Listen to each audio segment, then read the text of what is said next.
You are so very very vocal against itong nangyari po na zero subsidy ng ating pamahalaan para sa PhilHealth. Malaman lang po natin ang mga kadahilanan ninyo, Dr. Tony. Ang unang-una kasi, yung ginawa ng Kongreso, with due respect to Senator Grace Poe, Senator Cheese, and of course members of the Senate and Congress, is actually illegal, unconstitutional, and immoral.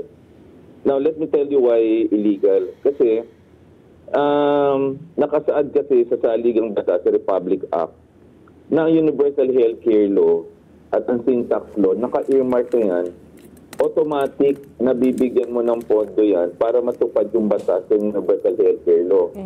Kaya, ngayon, may party po ang PhilHealth doon sa nakukolekta natin sa sigarilyo, alak at soda. At yan, automatic pupunta yan sa PhilHealth. Yan yung Sin Ngayon, Tax. taon-taon, Sin Tax Law. Yan po yun in 2012. Now, doon sa Universal Healthcare Law naman, ang problema naman natin dyan, dapat by this time, ang ating out-of-pocket expenses natin, based on the law, ay nasa 30% na. Kasi ang ating dati in 2012 ay 60%.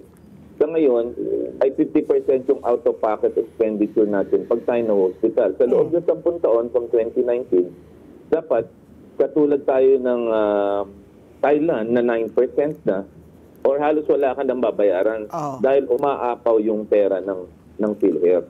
So ano lang, parang ano ko lang, i-clarify ko lang. So under the Universal Healthcare Law, dapat magkano na lang dapat ang out-of-pocket natin?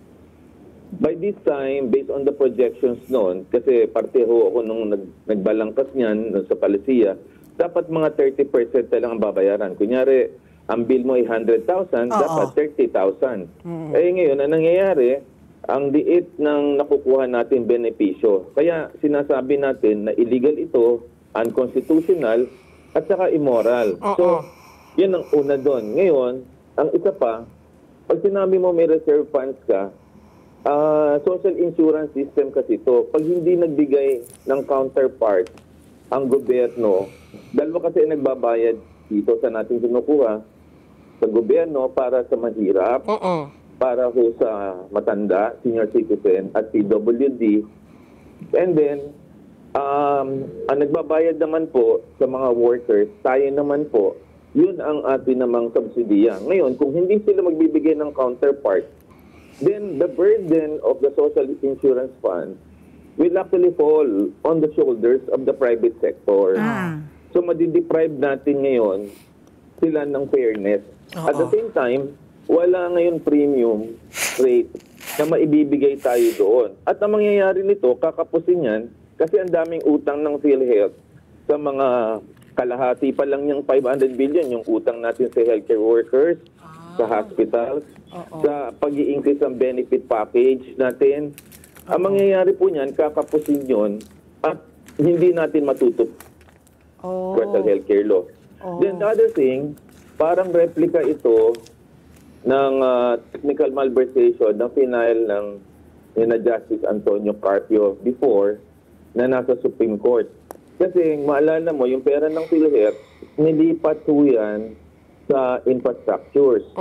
Tapos the other day, nilipat na naman DBP, Singo, at saka PhilHealth para sa LGU facilities. Eto na naman, nilipat po itong perang ito para doon sa AKAP na programa na alam naman natin pork barrel at nilipat yan sa DSWD, pinagkakalat, at pinapunta sa DOH upang sa ganun, doon na naman tayo magmalimos ng pera doon sa ating mga politiko. Which is actually not good kasi dapat structured ang ating pagbabayad.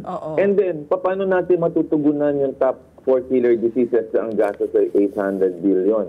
Sa heart attack, ma-angiogram ka, ma-bypass ka, ma-stroke, ma-CT scan, may cancer ka, ma-PET scan, ma-dialysis ka. So, yun ang gastos every year, Ali and Pat, 800 billion a year yan. So, dun pa lang sa sinasabing reserve funds ng Kongreso, ay mali ang kanilang ginagawa. Kasi ito pinaka-importante. Tapos ang katutak, ang increase sila sa DPWH project. Ang dami nilang increase dun sa mga ayuda AKAP.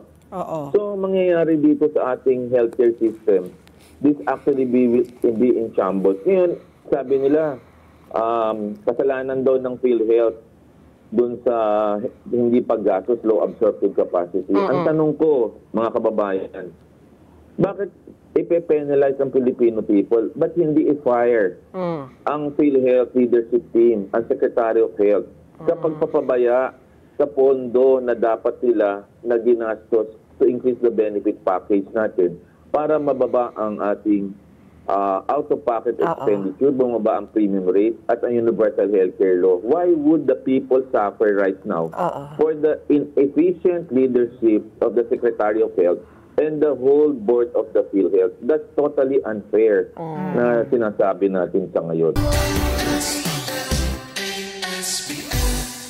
Let's get together. Sunday 25. Sunday 25.